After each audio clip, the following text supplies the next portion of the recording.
عقل مند کا مقصد خوشی کو حاصل کرنا نہیں ہے بلکہ درد سے بچنا ہے۔ آج کی آیت کا ترجمہ۔ پناہ مانگتی ہوں اللہ کی شیطان مردود سے۔ شروع اللہ کا نام لے کر جو بڑا مہربان نہایت رحم والا ہے۔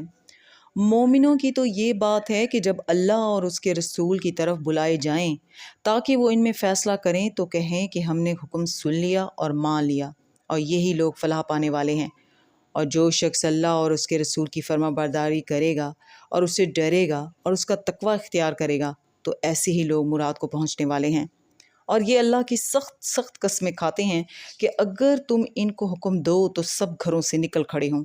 کہہ دو کہ قسمیں مت کھاؤ، پسندیدہ فرما برداری درکار ہے، بے شک اللہ تمہارے سب اعمال سے خبردار ہے۔ کہہ دو کہ اللہ کی فرما برداری کرو اور رسول کے حکم پر چلو۔ اگر منہ موڑو گے تو رسول پر اس چیز کا ادا کرنا ہے جو ان کے ذمے ہیں، اور تم پر اس چیز کا ادا کرنا ہے جو تمہارے ذمے ہیں۔ اور اگر تم ان کے فرمان پر چلو گے تو سیدھا رستہ پالو گے، اور رسول کے ذمے تو صاف صاف پہنچا دینا ہے۔ جو لوگ تم میں سے ایمان لائے اور نیک کام کرتے رہے ان سے اللہ کا وعدہ ہے کہ ان کو ملک کا حاکم بنا دے گا، جیسا ان سے پہلے لوگوں کو حاکم بنایا تھا، اور ان کے دین کو جسے اس نے ان کے لیے پسند کیا ہے مستحکم اور پائیدار کرے گا، اور خوف کے بعد ان کو امن بخشے گا۔ وہ میری عبادت کریں گے اور میرے ساتھ کسی کو شریک نہ بنائیں گے، اور جو اس کے بعد کفر کرے تو ایسے ہی لوگ بدکردار ہیں۔ صدق اللہ العظیم۔